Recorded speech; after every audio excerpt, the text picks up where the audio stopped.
Paris Saint-Germain va se déplacer du côté de l'OL. Mais on va vous quitter tout de suite, on vous retrouve juste après, on va laisser le coach avec les journalistes. Let's go.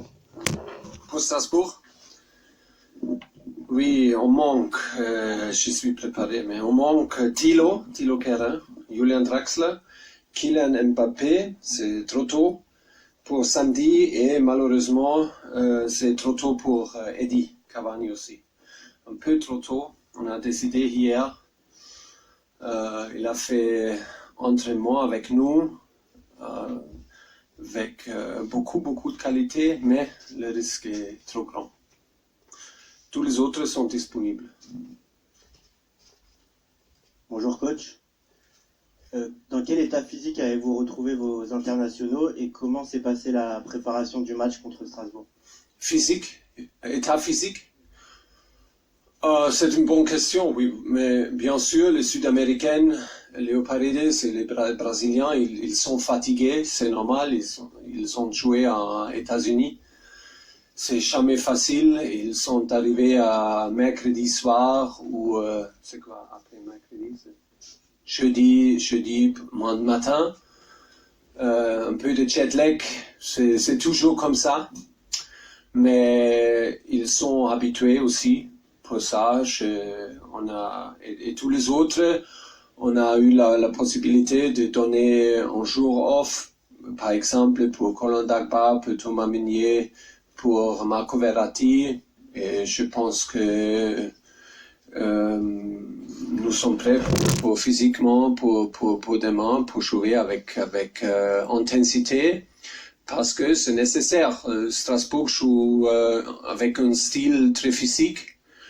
Il défend très serré, très bas, normalement très dur et physique. Et voilà, il joue toujours avec le 5 et on doit donner intensité. On doit retrouver un autre rythme. C'est toujours le défi après une trêve et avant un match dans la Ligue des Champions. C'est jamais facile, mais c'est le défi et je sais que mes joueurs connaissent une situation comme ça et pour ça, j'attends qu'on accepte et on donne les meilleures choses. Bonjour Thomas, Benjamin Corrèze, Goal.com.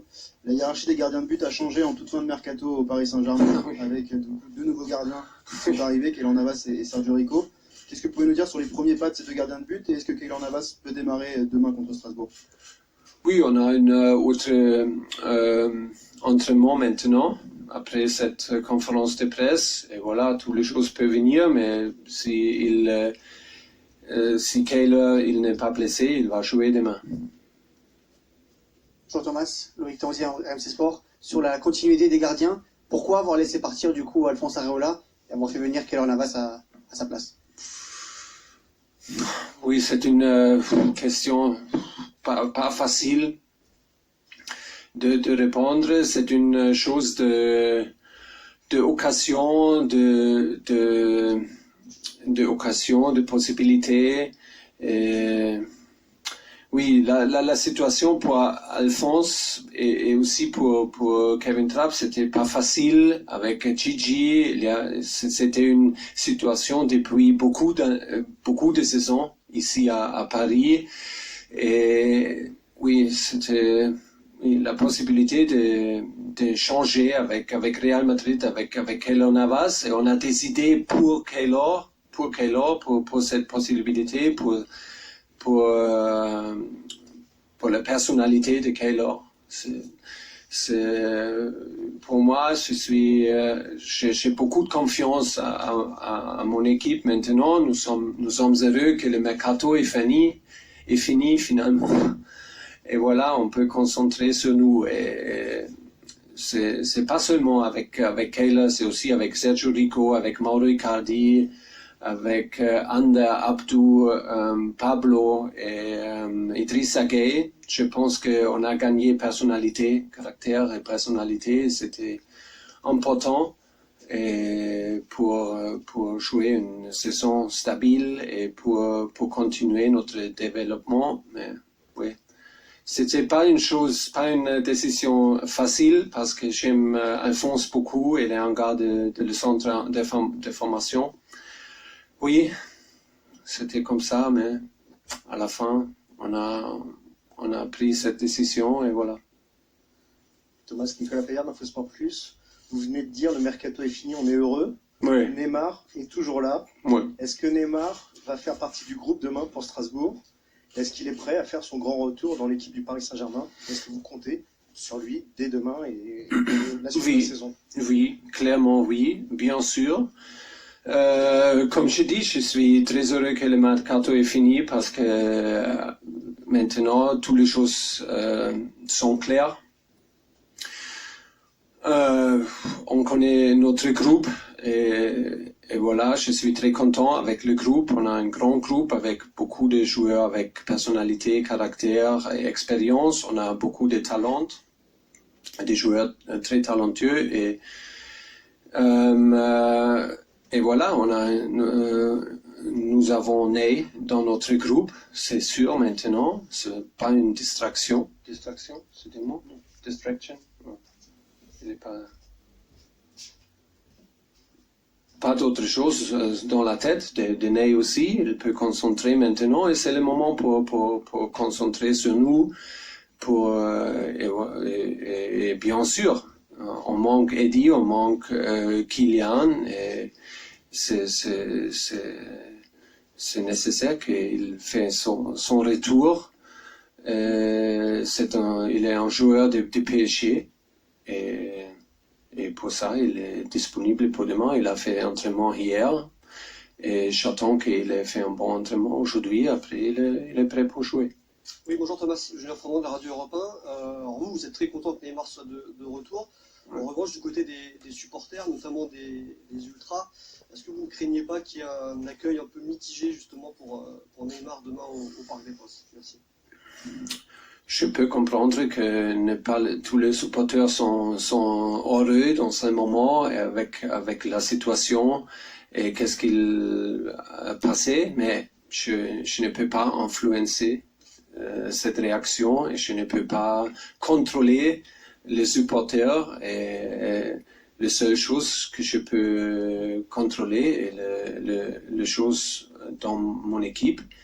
Et il est notre joueur et c'est pour moi c'est absolument nécessaire qu'on reste focusé sur ce sujet et demain on va voir. Je n'attends rien parce que on doit attendre.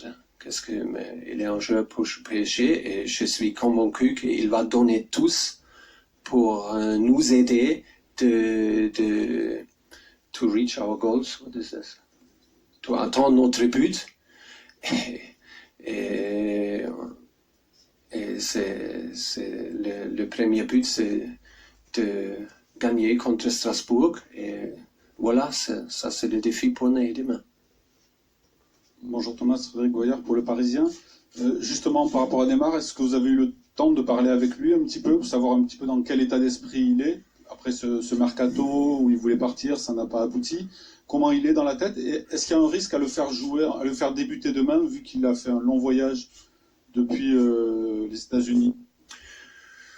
Oui, mais il est habitué de ce voyage et il a fait entraînement hier. Normalement, c'était la possibilité, on a eu la possibilité de laisser lui à l'intérieur pour faire seulement un traitement, mais il a décidé de faire entraînement avec nous. C'était bien. Et oui, c'est pas facile, je pense, pour lui aussi, les dernières semaines. Et maintenant, c'est décidé.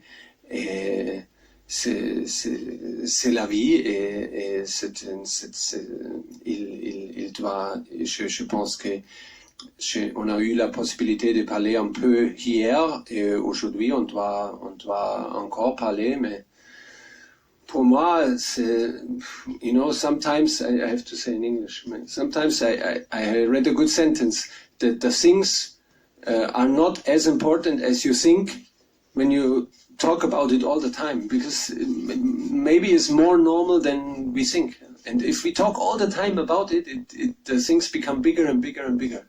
So, okay, understood. So, and nothing in life is so important when you constantly think about it. You make it more important than it is. And c'est le défi pour moi de trouver une balance, hein, de parler toujours avec lui ou de ne parler pas, de parler des choses tactiquement ou sur la position sur le terrain et quoi faire et quand on attaque, comment on défend des choses. Ça. C'est le défi pour moi. Bonjour Thomas, Philippe Sanfourche pour RTL. On va parler d'un autre joueur. On va parler de Mauro Icardi.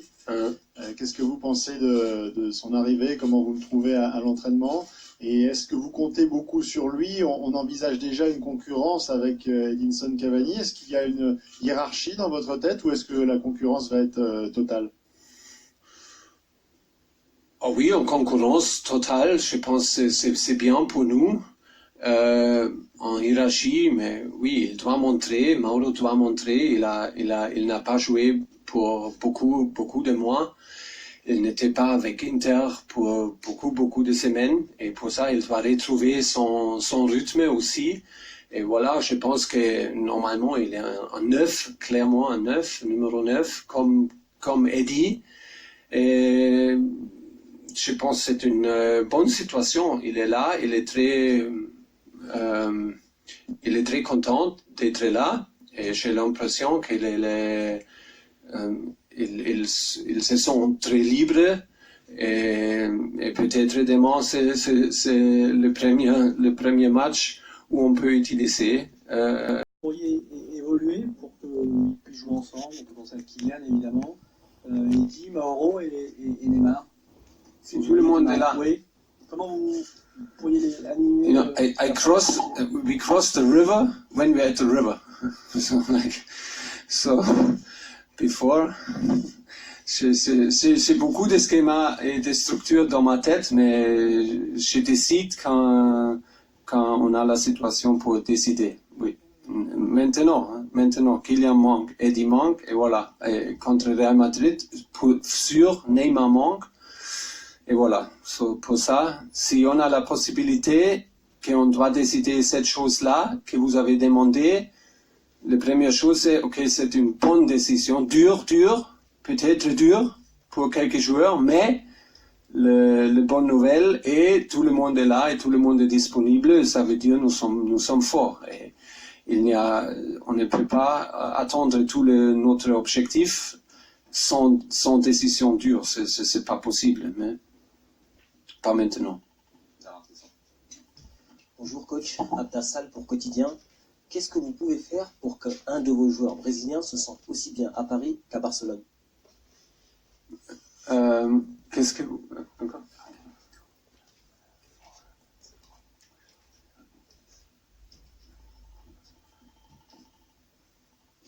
Non.